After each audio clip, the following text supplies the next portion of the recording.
Hi, everybody. This is your girl K Did. Welcome back to Hear Our Voices. And I'm gonna just tell you a couple of things we have to get in. If you don't know by now, I'm saying the second time, the giveaway winner has been not announced, but has been picked already. Because of privacy reasons, we don't tell exactly who that person is, but know that the person has been picked. You can understand why in homelessness people might not want to tell their business and stuff like that. So that's why we do it that way. But thank you for all the people who have participated in the giveaway. We really appreciate it. We're gonna have a next one. We're trying to do bigger and greater every time. So if you even have any ideas that you want to drop, I would say leave in the comments, but I don't know if this really has a comment. If you want to go to our other social media, so again, to get us into it, follow us on Twitter, YouTube, Facebook, Instagram, anything you can find Hear Our Voices on, and you see the little blue thing with the little people silhouette and the microphone, that's us. So you can follow us on any platform that you choose. It doesn't have to be all of them, but if it be one to go always get updates on Instagram, we're constantly updating about community baby showers, about GED programs, different things, work jobs and stuff like that. So I'm constantly on the story. Last week is kind of shaky because I was kind of busy, but this week I'll get back on it with those resources. We try our best to put it on Instagram, Facebook, and on Twitter all the time because we know people are not following us on every single platform. So we'll make sure we kind of distribute everything equally amongst all the platforms. If you're a person who wants to be on the podcast itself, we would love, love to have you to hear your story. The qualifications for that is that you have to be a person who was in shelter or homeless in general, like couch surfing and eviction kind of things in that area, right? And you have to have a child. At least one of your kids have to be under 18. So those are the qualifications for it. It's not a lot. It doesn't matter what part of the U.S. you're from, but if you're from any part of the U.S., we would love to have you. And also, if you know anybody who speaks Spanish and would like to be on a Spanish podcast, we would love to have you on there too. And you can also email that person or DM us, and we can get back to you as soon as possible with all the information. Or if you're a person with just resources, helping people not to go in shelter, helping people while they're in shelter, also helping them with aftercare. We would love to have it because there's so much resources out there and people just don't know about it. And we would love to give the information out to people, families. It doesn't matter. As long as we're helping somebody to get a better life, that's all we care about. So thank you guys. So my guest is just patiently waiting for me while I finish this whole spiel to tell you guys. Her name is Gabby, and she'll tell you a little bit more about herself.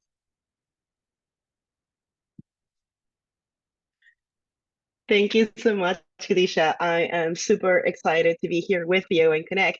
Finally, I know we've tried a couple times. Right. And thanks for the intro and for inviting me here over the podcast.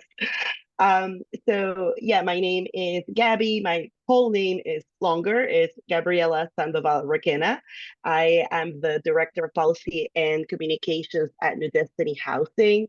And I am also, New Destiny is one of the co-conveners of the Family Homelessness Coalition, of which where I met Kadisha as a housing policy fellow.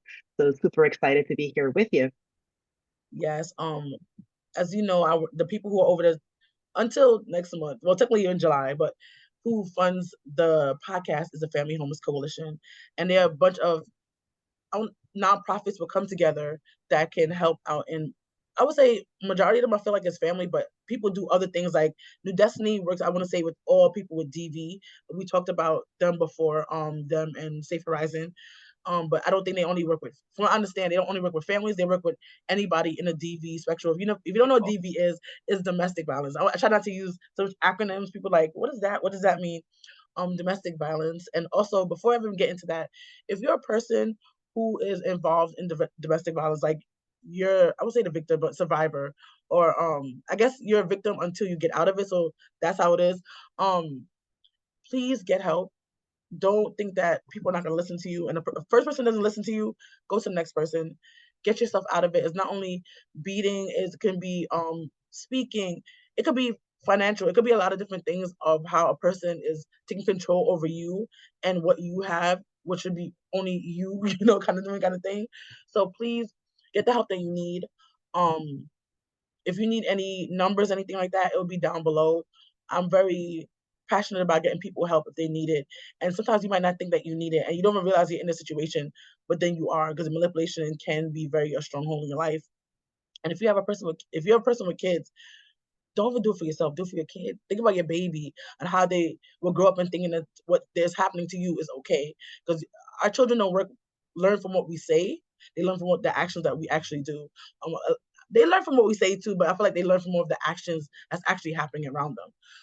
You could say not do this, not do that, but they see that mommy is doing this or dad is, because people only think it's only women get beaten. No, men, it's happening to men too. It's just not put out there as often. And if you're a man who's listening to this, don't be ashamed.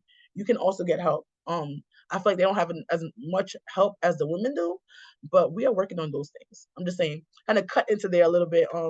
Just don't feel like you're alone.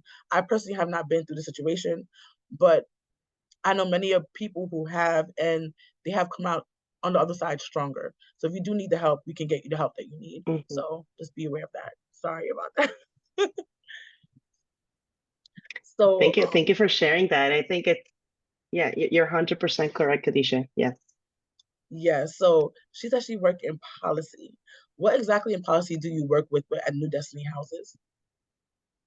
Yeah, that's such a great question. So I work in the advocacy department. We are a little bit different than other organizations because I manage both policy and communications. And the policy side, that's the advocacy, where we try to get the decision makers in the city to allocate more housing resources to survivors of domestic violence. So as you mentioned before, Kadisha, domestic violence takes different shapes and forms. The power and control that the abuser puts on the victim, it could be physical, but it could also emotional, financial, psychological. It could be all. But it escalates over time. And the Right, one need that survivors expressed over and over that's crucial for them to get out of the situation is housing services.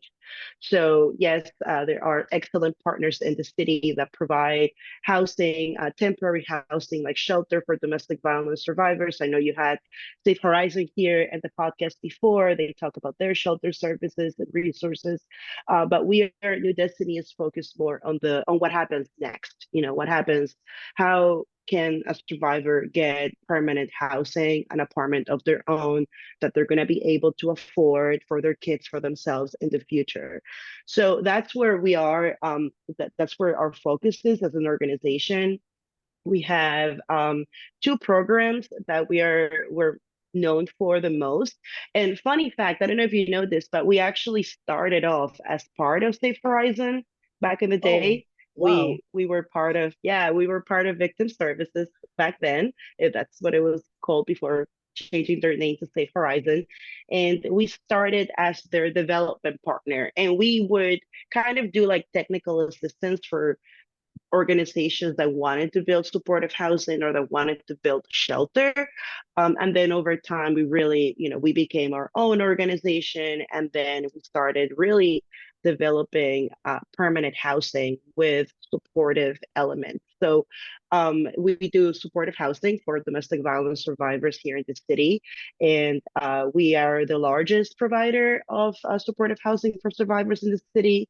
We have about 10 buildings right now. And besides that, we also have a program that's called Housing Link. That's the rapid rehousing program where we help survivors who are fleeing a situation of abuse or already in shelter access services like subsidies so that they can get permanent housing and rebuild their lives with their, if they're on their own or if they have kids.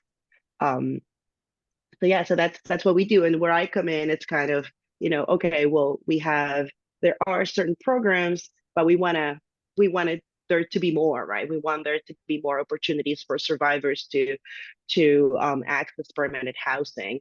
The pandemic made things a lot worse for survivors, but even before Right, that, domestic violence had been the number one driver of family homelessness in New York City. right, It has been for about 6 years or so, and that's more than evictions, more than other situations that may push, families to the shelter system. And so that, the crisis is, it's huge, and we want to be able to provide, those resources for the survivors to be able to build their lives, and to take, start a new chapter safely. Got it. I have a question because I feel like when we do these kind of things, like people who are used to it, we say certain words, and people might not understand who's listening. What exactly is supportive housing? Like I feel like it's always put out there. But if a person is just coming in and they might not understand it, like, layman's person, tell me what supportive housing actually is, and how does it help? And does everybody qualify for it? Great. Or does certain people qualify for it? Yeah. Yeah. So let me answer. That's a two-part question. So let me Right. answer the first one. So supportive housing is permanent, affordable housing for individuals who, I mean, what we do is permanent, affordable housing with on-site trauma-informed services for all of our tenants, but especially for domestic violence survivors. When I say all of our tenants, because our buildings are not like 100% domestic violence survivors, Got it's it. usually about 50 or 60% of the units set aside for survivors in shelter, and then the rest are filled through the housing lottery, that's also known as Housing Connect. Oh, And people can, they have to meet the income criteria because it is for low income New Yorkers, but not everyone in the building must have a history of domestic violence, although there is a lot of times, overlap in needs. But our services are on-site, trauma-informed, available for anyone that lives in the buildings. And what we do is a little bit different than what the traditional supportive housing model is known for, that's more geared towards folks. Originally, it was geared towards folks that had a mental illness, or substance use issue, or a disability that was diagnosed, and a history of homelessness. Um, there are different types of programs and services that allow providers like us to provide services to survivors who do not necessarily meet that definition of having a diagnosed disability, or of having that over a year shelter stay, although that's often the case. But we are a little bit different. So in the city, there are different funding mechanisms that kind of determine who can access what type of supportive housing. And I bring this up because we, as a provider of supportive housing in the city, our funding comes from the state. There is a program that was created about 8 years ago, and that allows New Destiny and others, like Barrier Free Living in the city, to develop supportive housing for domestic violence survivors. But the city has its own program that's called NYC 1515, that was launched at around the same time that the state one that funds us, but the city doesn't have domestic violence survivors as an eligible population. They decided to really target populations that had a longer history of shelter stays. Youth, however, is eligible to access city-funded supportive housing. But the process itself, it's a little bit more complicated. And to be quite honest with you, I'm not 100% familiar of what the process is to access supportive housing that is funded through the NYC 1515 program, because we don't operate any supportive housing through that program, because domestic violence survivors are not an eligible population. So I'm not familiar what the process is from A to Z, but I do right. know that for families, for instance, the head of household is required to have a diagnosed disability, in addition to having that extended shelter stay of a year or over. Wow, that's a And long time. like, exactly. And survivors, they will spend that time in shelter, unfortunately. Right. So if they enter shelter, like they can stay in the emergency domestic domestic violence shelter system for up to 6 months in total. And then they have to transition either to a different type of domestic violence shelter if there is availability, Right. or what usually happens, most of them end up going to the larger, the bigger, Okay. uh, the bigger Department of Homeless Services, family, well, usually it's families, right? So family shelter system or the single adults system. But so they do have that prolonged shelter stay, most of them. But a lot of times survivors don't want to get diagnosed, because they don't want to have that paper trail that out of fear of losing the kids to their abuser if Right. they're in court proceedings, but also because there is kind of like a larger issue of they are the victim, they're the ones that were abused, and it's well documented that domestic violence does impact health negatively and permanently. I mean, survivors have a lot of trauma issues, like post-traumatic stress disorder. They tend to have a high blood pressure. They tend to struggle with Oh, wow. anxiety, depression, all of these other issues. So why is it that they need to get diagnosed to get the housing? Why that do they have to have that disability and fill out Right. this very extensive psychosocial application that's called 2010E in order to access that housing, which is actually one of the areas where New Destiny is strongly advocating for the city to open up their supportive housing program, NYC 1515, to survivors of domestic violence. But Oh, answering your question, so how can a survivor access New Destiny supportive housing?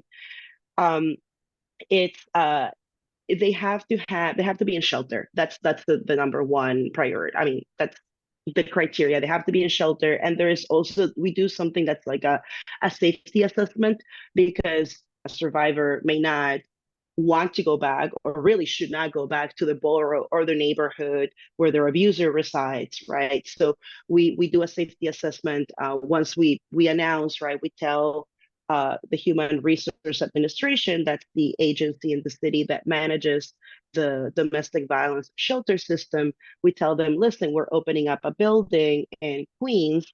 We're going to have X amount of units, send us applications. So they submit an application, the housing or specialist or shelter, in the shelter, the case managers, they fill out this application. They send information about the survivor, and then the team does the safety assessment. They go through the criteria, and then they select the survivors for the units. But specifically because, again, it's unfortunately there are limited a number of units. We can't just we don't have there is not enough housing for that meets the need at this moment. So right. um yeah, but our units are geared specifically for survivors who are in the shelter system. I have a question. I don't understand, like, not understand. Is to me, when a person is in domestic violence situations, it's usually not a 1 or 2 month time thing. It's usually a couple months or a year of a thing. When a soldier, granted, this has just been a phenomenon. I can't say how much years, but it wasn't like when we had our first war, we thought, oh, they have PTSD. It took time for them to acknowledge that it happens, right? But we know that some survivors can't sleep right because they just don't know what, like, they're on edge all the time. Why can a doctor say person who's been through this domestic violence is PTSD? Like they say when the person goes to war and they always hearing like if a trash can get hit, they think it's like a bomb get. To me, I think that just it correlates together. I'm not a doctor, granted. I didn't go to school for this. I went to school for theater arts, but a lot of things in the medical profession they don't consider as PTSD until years after. And I feel like people are suffering now. The problem is now. We cannot wait to things off. Like a doctor told me before, when something happens to a child, like when a molestation kind of thing, happens because it's going on YouTube and they're very weird with words, happens to a Hmm. child, they don't consider that child having PTSD, but it follows them until adulthood. So why is that not PTSD as much as if a bomb is getting thrown on somebody that is PTSD? It doesn't make sense to me. Like, why are these crazy things happening in your life and it's not getting like, I'm not saying you should put anybody on medication, but people should be getting help for these things. And if their housing is affected, they should be getting the housing because they need to get their self together to be make better for themselves or their family. Like it doesn't make to me for a person who's not in medical school, who didn't go all these years, to me is like a no-brainer. Like this person went through a traumatic event. Some people have gotten hit. I know people who have personally almost died because of this thing, but yet a person goes to war is Mm-hmm. qualified because they went through hand-to-hand combat kind of thing is more, in my mind, you're saying it's more important to get help than a person who is out Yeah. here literally fighting for their life every day with their child who's seeing this. So not only did one person get affected, if people have multiple children, that person get affected, and those kids are getting affected and they can't get help. It doesn't make sense to me, Yeah. you know. Can they use that as a thing as should be as doctors should see that now as PTSD because technically it is in my mind, like I feel like it is. I might be wrong, but I feel like it should be I qualified under that so no, people can you're help. right. It's You're right. And that's what the state does, right? The state is like, well, if you're a survivor, if you're a domestic violence survivor, then that makes you then you are eligible for supportive housing because they acknowledge that all the trauma that you just mentioned. And you're 100% correct, Kadisha. Matter of fact, survivors of domestic violence are more likely than football players to have traumatic brain injury, oh but wow, they usually go undiagnosed because you're right, it's not that they get hit once, they get hit multiple times, and the brain takes, a physical toll, and over time it just gets worse and worse and worse.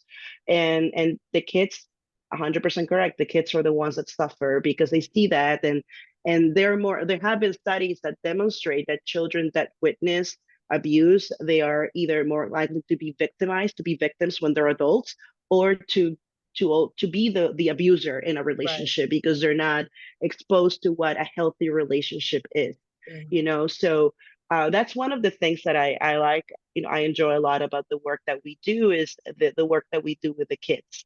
The kids in our building, we do a lot of activities that are specifically focused on children and how they can get to be kids. They can right, get to have that moment of joy, of happiness, and play. And that really helps also break the cycle. You've probably seen the statistic that as of right now, 17% of parents who are in the Department of Homeless Services shelter system, they were in shelter as children.